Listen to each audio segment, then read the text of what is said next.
All right, so ladies and gentlemen, we're back here on the show. I'm Terry Lin with my co-host Travis Marziani, and he is on the road right now. So what's going on, Travis? I just got out of Bangkok. I was there for about a week. I met up with a lot of different really cool people. So that was a lot of fun. But I'm currently in Singapore and I got here last night, met up with some more cool people last night. And even tonight, I'm going to go to a Dynamite Circle Junto little meetup thing and going to invite some of the people from the Build My Online Store crowd out to that. So I'm excited about that. And last thing is like Vietnam soon. So I finally get to meet you, Terry. Yeah, I don't think people don't know that we've never met before. I had someone in Singapore send me a message like, "Oh, I didn't know you and Travis never met before," and yeah, this is kind of funny. So, and we've been co-hosting for what, a couple months now. Yeah. It'll be our first time meeting. Yeah, we're talking on Facebook all the time, like obviously talking, via Skype for these all the time. So it'll be cool to finally meet up.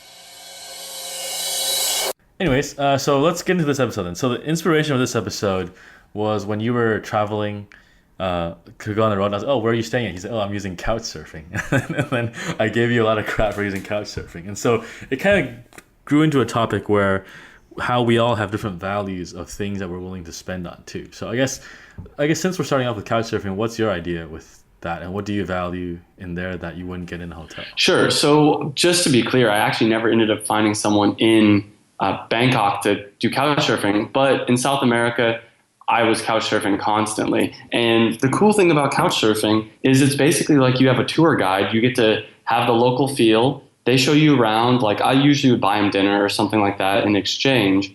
But you actually get to live in a city rather than just staying at a hotel and, taking pictures like every other tourist does. So it's a different feel. And that's true, because then you need to find out where you got to go to anyways in a new city, which doesn't make sense. The only thing is I was worried, like, is it like a bunch of weird people that want to host people, or, and I guess like for girls there's like a safety issue if you get like these weird weirdos that want to host girls. Yeah, I mean, it can happen for sure, but I mean, you have to use your intuition. And at first, I didn't really think too much about it. I had like in Peru, I had a lot of guys that are like, "Hey, come stay with me," and I was kind of like, "Well, I'd rather stay with a girl just because I don't feel awkward about it." It's something in South America, I usually would stay with girls, and I was surprised that they'd let me stay there. But the one time I stayed with a guy, turns out he was into guys, and it was an awkward experience. Like he definitely said a couple things that were, he was a nice guy, don't get me wrong, but there's a couple times where I'm like, all right, well, this is a little weird. Well, for the girls too, it would be weird too, like, because they'd have to worry about some random creepo. I guess then you would be like your profile, your communication, that you're a normal guy. Exactly. I mean, you can tell. It's the same thing. I mean, you could say the same thing about a lot of different stuff, but really, I know I've talked to a lot of girls that do the couch surfing, and you have two options. You can either just stay with girls as well, or if you stay with guys, you can tell, like within 5 minutes of meeting anybody, I believe, are they kind of weird or, and there's a difference between kind of weird and like, all right, this guy's going to murder me in his sleep weird, right? Yeah, exactly. I guess it's like, do you believe people are fundamentally good, or there's kind of that thing too? Yeah, and I was actually talking with someone last night about this, and a lot of times when you go couch surfing, you'll meet your host, they'll give you the key to the place and be like, all right, well, actually, I got to go to work, enjoy. And there's a lot of trust nowadays. And part of it too, I think, is because with the internet, like, let's say something were to happen, it's easy to track where you were because there's all these messages and stuff. It's like, oh, this person was staying at this person's house. Well, obviously, this is what happened. Or if I were to go to someone while I'm couch surfing and steal some of their stuff, which I obviously would never do, they'd be able to track me down because we've messaged back and forth. Yeah, and you're Travis Marziani on the Build My Online Store podcast. Yeah, everybody knows me. I'm super popular. So that's kind of the genesis of this episode, and today we're going to talk about kind of the things we value paying for or not paying for. And I think a lot of this changes whether you're like an employee, you're a new startup, or say you even have like $1 million in the bank. Like, I think this stuff is always changing in some ways, and so for us, this episode we're just going to kind of explore what we value, what we don't value, and things that along those lines. So I guess let's start off with what things that we would pay for. So what's something that you would pay for? Recently, I started buying a lot of conference tickets, so I'm going to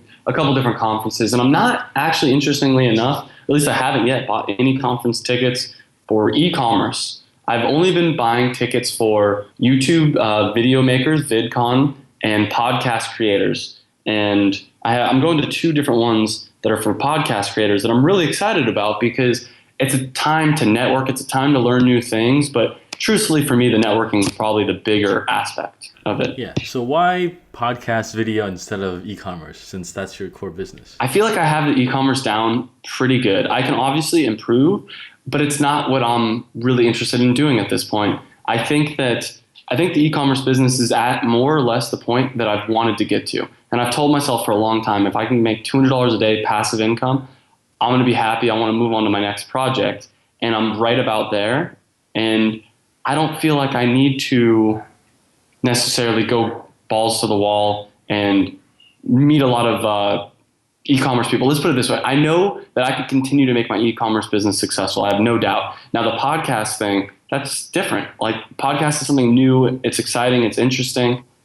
If in the future I realize, hey, I want to make more money, I can always spend more energy towards the e-commerce business. But I also, another side note is with the e-commerce business, I know what I need to do next. Like, I already have a lot of ideas that it's not a high priority right now for me to spend a lot of time going to conferences, meeting new e-commerce people. But all that being said, it's also because I don't know of any e-commerce conferences happening anytime soon. Not like the ROI, but the interest level to put more effort into your own store isn't as great as trying something new. Yeah, and I have a long list of things that I know will work to improve my business. I kind of don't want to learn more because something I find is every time you talk to new people, they're like, oh, you should do this, this, this, and this. Like, if you talk to an email marketing expert, they're like, what? How come you're not spending hours on your email marketing? You talk to a YouTube expert, they're like, what? Why aren't you spending hours on your YouTube marketing?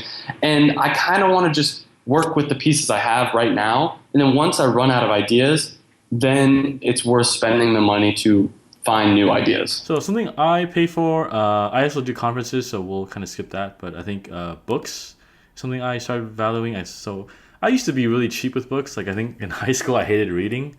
Like college I hated reading. And then after that, when I started leaving my job, I started realizing, like, hey, like ultimately the knowledge you get, the more you can assimilate. Like, the more it can change the way you think and you change how you act and then change kind of the things you do. How do you feel about audiobooks? I used to do them, but then I stopped. I used to have this Audible, like $10 a month, $20 a month thing. And I just didn't like the narration of the authors unless they were the real authors. Like, that was listening to like Seth Godin. He narrates his own books, which is good, right? But if it was like Malcolm Gladwell and it was some like, cheesy old white guy doing the very fake narration, like, I just can't stand it. It puts me to sleep. So even like at 2 times, I just get sleepy too. Yeah, I love audiobooks. That's my thing. And so it's even harder to find audiobooks torrented than it is like PDFs or whatever. Not that I recommend anybody go torrent stuff because it's probably not very legal, but I highly recommend it. Alrighty. So next, what else do you pay for? You have one-on-one meetings here. What's it? Yeah, so the reason I had this is for a long time, I undervalued meeting people in person, getting dinner, getting coffee, whatever. And I would always kind of fixate on, oh, I don't want to go out to dinner with this person because it's going to be $25 or whatever. And this holds true even for friends. It doesn't necessarily always have to be a business thing. Now I look at it differently. I mean, I don't recommend doing this all the time, but there is the book, Never Eat Alone. I believe that's the name of the title.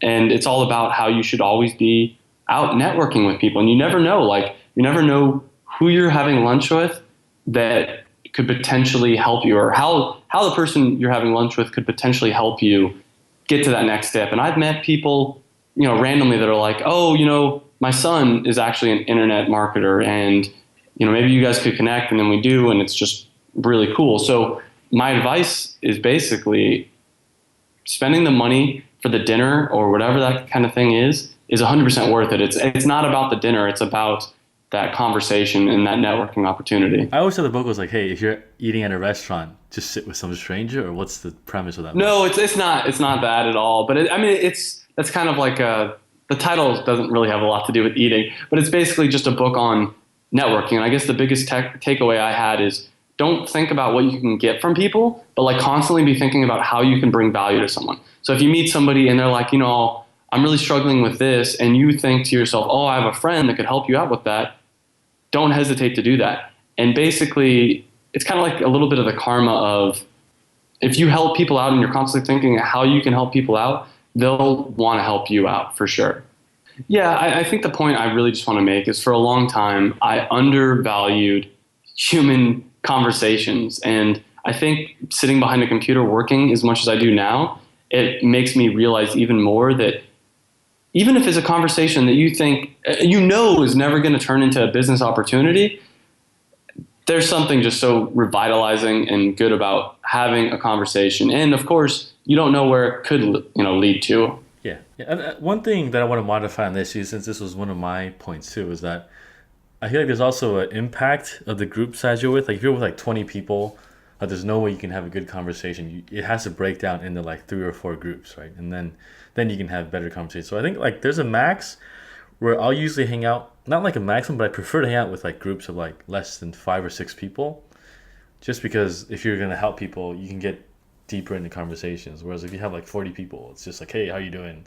What are you up to? Like, oh, we're doing this, we're doing that. Oh yeah, oh cool, all right, see it. And then you end up wasting like an hour or 2 hours doing that. So are you talking about like a dinner or just like a group of people meeting up in a room kind of thing? I think both. I think just anything less than 6 people, I feel like you can get more quality conversations in general. I think though, if it's dinner, for instance, I find that I usually only talk to the people like sitting around my table. And the thing is like these things, you never know when you're going to get a good tip from someone too. So sometimes you just got to go in blind with this. Oh yeah, all the time that happens to me. I think I talked about it here before. I interviewed the guy from Real Men, Real Style on my podcast. And afterwards, he's like, yeah, you need to raise your prices at least 10%. I did. And thanks to him, I have an extra 10% profit every week, every day. And what's funny is his niche has nothing to do with yours in some way. He's like, yeah, it's like a men's fashion consultancy. Yours is like a dancewear store.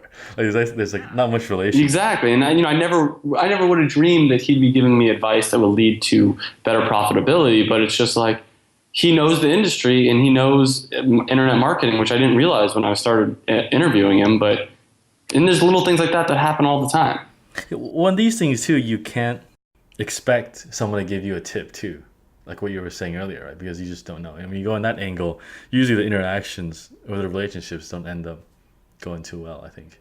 Like I think people have a good sense of when you want something from them and when you're being genuine. I think especially in this day and age, people are getting a lot keener on that too. I don't know if it's with social media or like just people are getting smarter, but I feel like it's a human intuition on that people can pick. Absolutely. Yeah. All right. So speaking of Antonio, your third point was clothes, things that you would pay for. So what's the story with this one? Yeah. So I'm trying to, I'm not great at this, but I'm trying to get better at spending money for quality clothes. So I recently bought a pair of jeans that were like a nice designer pair of jeans after a lot of back and forth. I talked to a lot of my friends that are girls and I'm like, is it worth it to pay? And I paid $200 for a pair of jeans. I'm like, is it worth it? And finally, one of my friends too had the argument to me like, look, you're an internet marketer.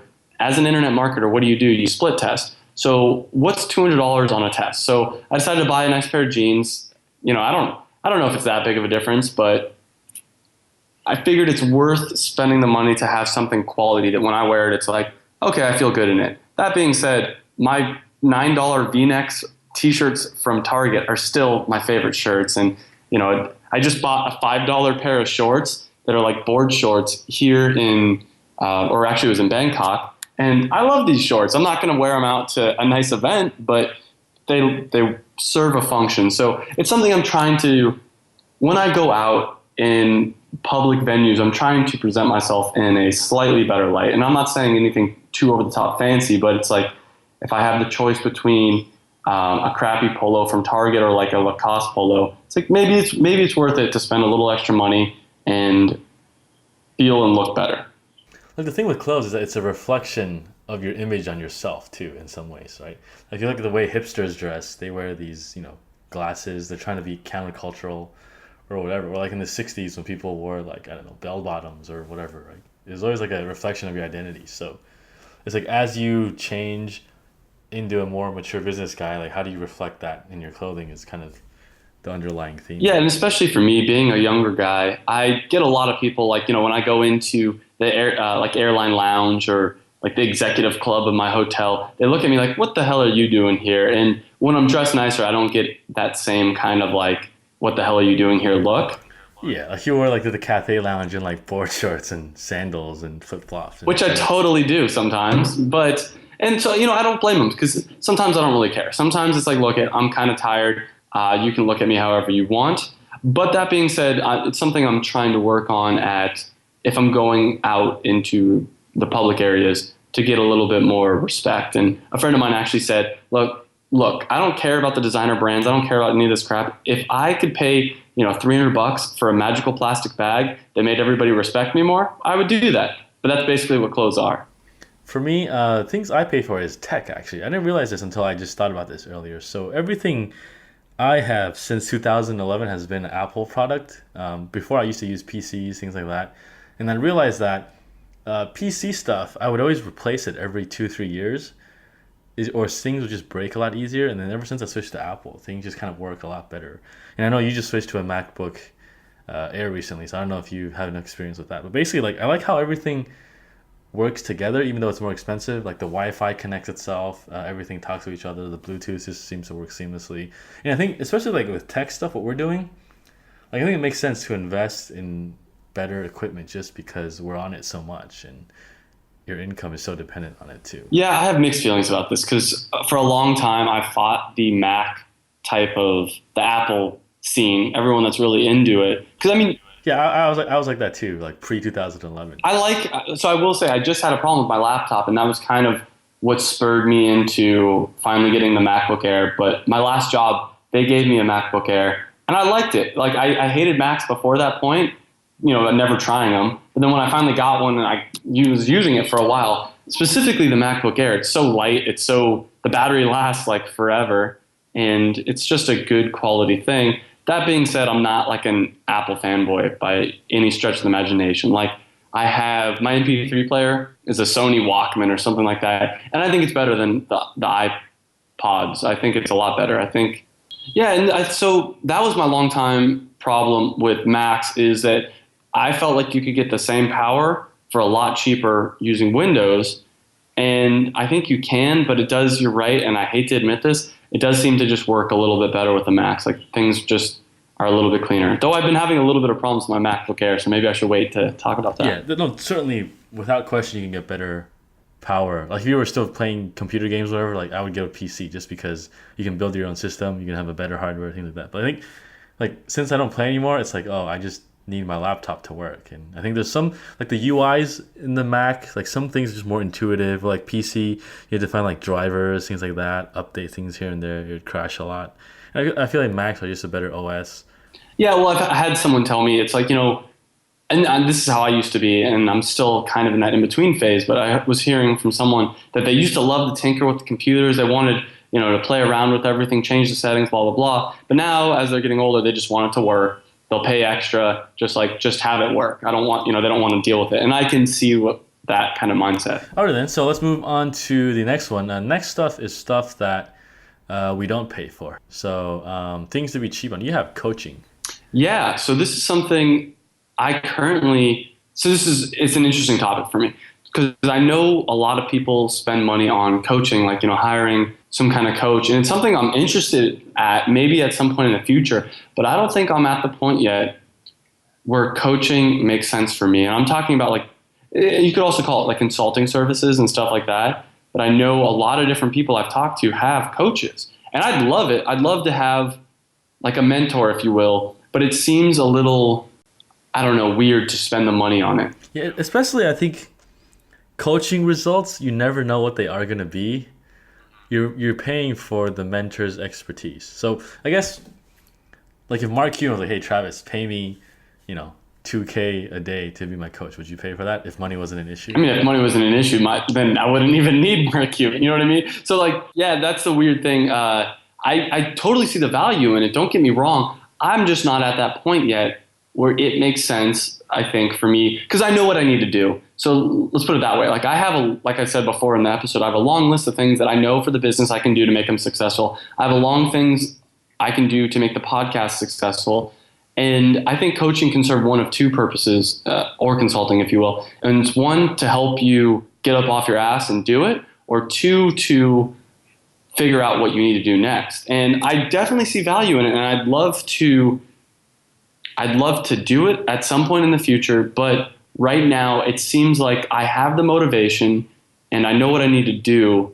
It seems a little redundant to pay someone to tell me that. Or it's just you haven't found the right coach that gives you the right value. Let's put it this way. I think it'd be cool to find someone who isn't looking for money, because I imagine the kind of person that's successful enough that I'd really respect, money's not their top concern anymore. Just in the way that, like, I've talked to a lot of people from the podcast. They'll call me up and be like, hey, can we talk for, an hour? And I'm like, yeah, sure, whatever. Let's Skype for a little bit. And I'm not telling every single one of them like, oh, you need to pay me, though I can understand why someone would have that attitude. It's just, I would like to have the level of connection with a coach, if you will, or a consultant, that we're cool enough that they're not like, hey, money's the only reason I'm here. So it's more like a peer friend type of thing is what you're going at. Yeah, like a mentor. Like that. I mean, that'd be cool. All right, cool. So let's move on to the next one. For me, I hate paying fixed costs.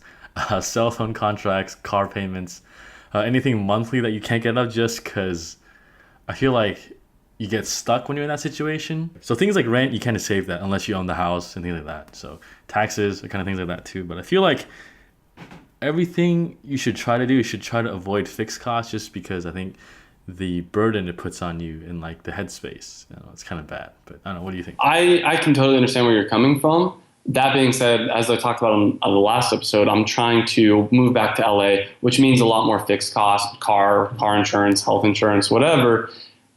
And I found for me personally, and maybe I'll change my mind once I get there, but the opportunities, I just got to look at it as it's almost an investment. So all that, if you lump the fixed cost of the phone, the car insurance, whatever, all together, is that amount worth living in a place like, for me, Los Angeles? And I think the answer is yes, at least as of right now, but who knows? We'll see. Yeah, but the thing is, if it's not, then you're fixed with that, which is what I don't like. I think there's some things in life you just have to pay fixed, but I think especially like in this nomad community, no one likes stuff that's fixed. So like we get our phone contracts, you just buy a number when you need it. It's like $10. If you need a car, you just take a taxi or Uber. And rent is like month to month. There's like really no long-term contracts here, or like leases too, which kind of gives you more flexibility. I guess like you said, like, if you were to go to the US, like in New York, there's no way you can escape certain costs like these too. But then the flip side does come with some better connections, things like that. I was going to say that also freedom. Like, so you're talking about like a car, for instance, and I thought about this in LA, just taking Uber all the time. But I'm like, if I have a car, I can drive up to Santa Clarita, where I'm from, Valencia, or I can, it's a little bit more freeing. And part of it is also like a social stigma. Like you can't really pick a girl up on a date in an Uber, or maybe you can. I don't know what it's like anymore. So I think when you say freedom, there's the catch side where you're not going into debt for that freedom, because that's another form of. Oh no, I wouldn't go into debt. I'm talking about if I have enough capital to be able to spend on that, But like I was saying, yeah, to me it's almost an investment. All that money that I'm going to have to spend extra to be in Los Angeles versus being in, let's say, Bangkok, for instance, I think I'm going to make back in quality of connections and, to be honest, quality of life.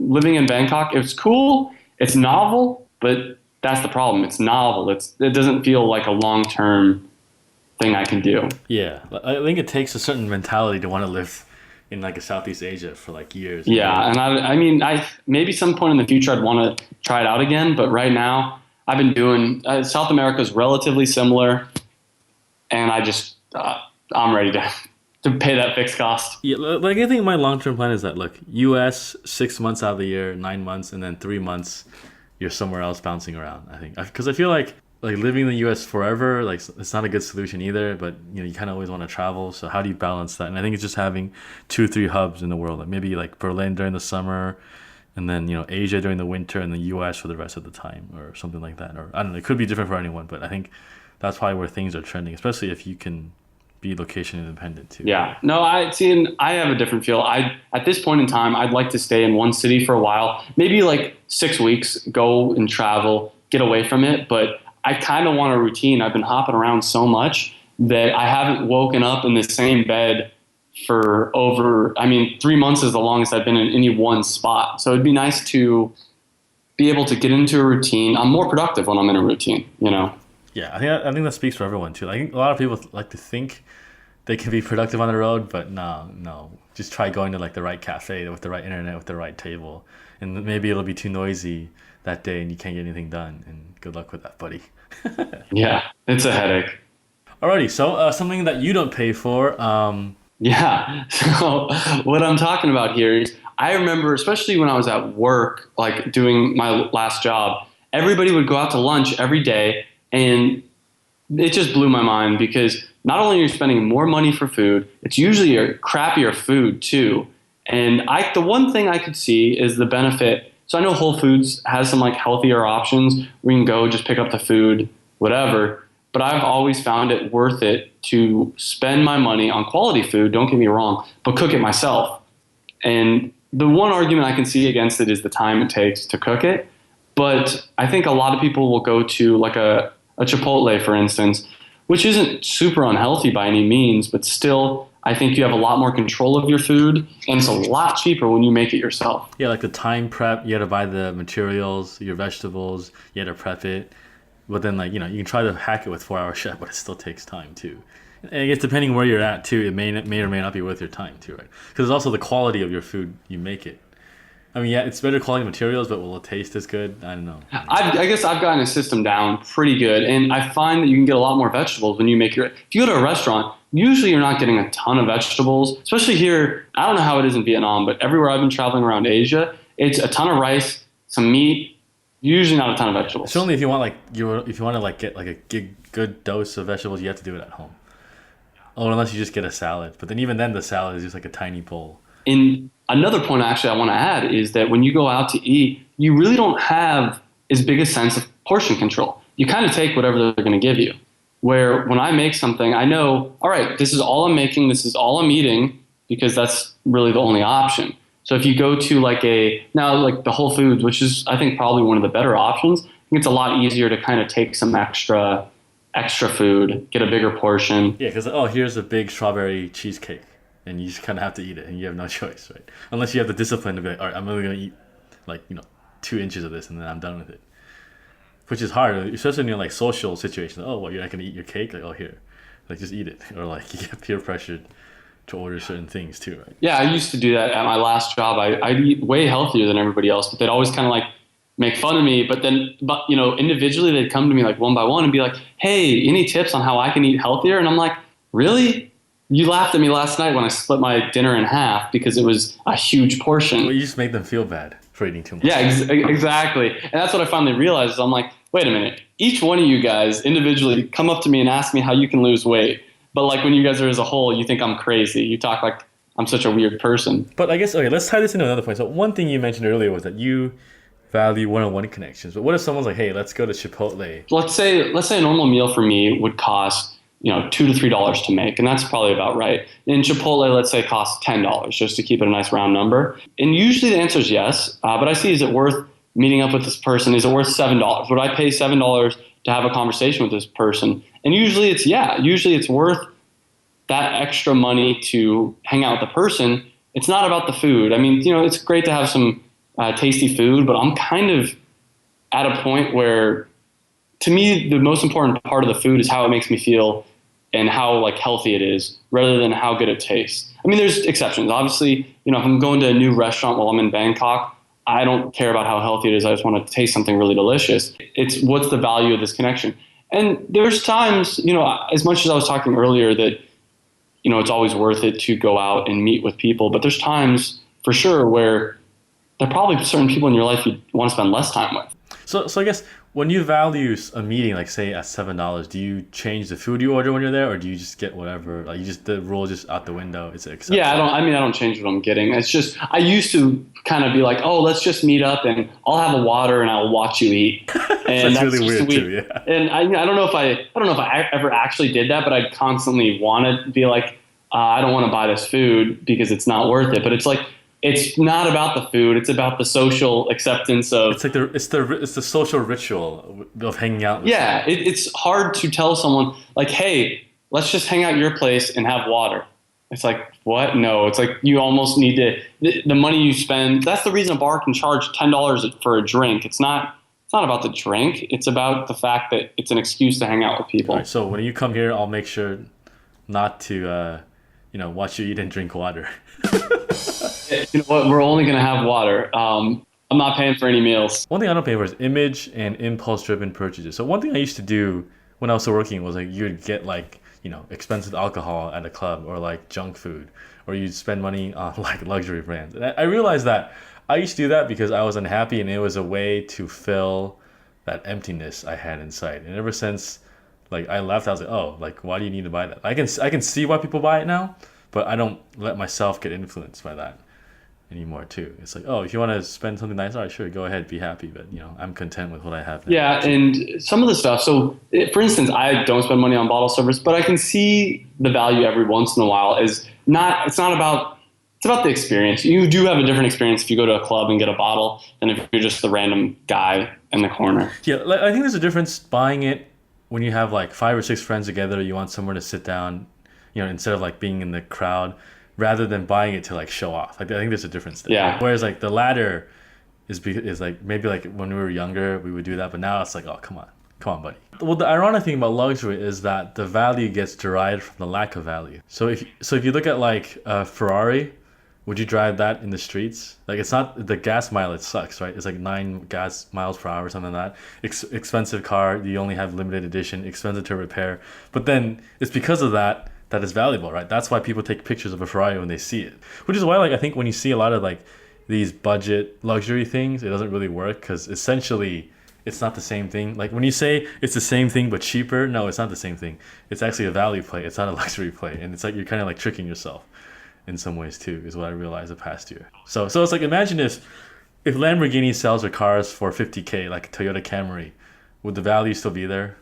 Probably not, right? And there's a reason why it's like $500K for a Lamborghini, because people that can spend $500K for a Lamborghini want to be known that they can do that. And that's where the value comes from, which is its lack of value too. Which, random side note, here in Singapore, like a Camry or a Corolla type car is $100,000. So yeah, because the license plate, they have restrictions on that too. Yeah, which I just thought was a really interesting thing I was told. So like a $100,000 car here would be like $500,000. And I heard it's something like not quite as bad, but similar in Australia, where like a Mercedes-Benz in Australia is like $300,000. So it's kind of interesting how it changes depending on where you are too. Yeah, exactly. The utility and the local laws, things like that. But also, like, I guess like the values of different societies. Like you look at like the U.S., like say whole organic eggs, there are people that will pay like $6-7 for that, right? But here it's like no one would even make, like the average guy in Vietnam makes like $150 a month. Like there's no way you could pay for organic food, right? But it goes to like your value system and what you see as your own image too, in some ways that you're willing to pay for. Alrighty then, so I guess that's it for this episode. We kind of talked about some things that we would pay and we wouldn't pay for. I guess as you've changed too, I mean maybe some of the older guys in our audience would know too, as maybe when you have kids, suddenly the things you value would change too, like education, food, housing, things like that too. So certainly this is kind of from our perspective here, not a one-size-fits-all thing, but I think interesting thing to think about as you get older, as you get more mature on the things that you value and the things that you don't value too. So that's it for this week. If you have any comments, leave it in the show notes. This is episode 138, and we'll catch up with you guys next week. See you guys later. Thanks for listening to this episode of the Build My Online Store podcast. If you want the show notes, make sure to check out the website at buildmyonlinestore.com. If you got an e-commerce store, every 2 weeks I lead a live mastermind call with about 5 or 6 of the listeners in 2 separate groups where we work openly together and solve a business problem that you have. And we're all there to support each other. So if this sounds like your cup of tea, make sure to check us out at buildmyonlinestore.com/mastermind. Thanks again for tuning in, and I'll catch up with you guys next week.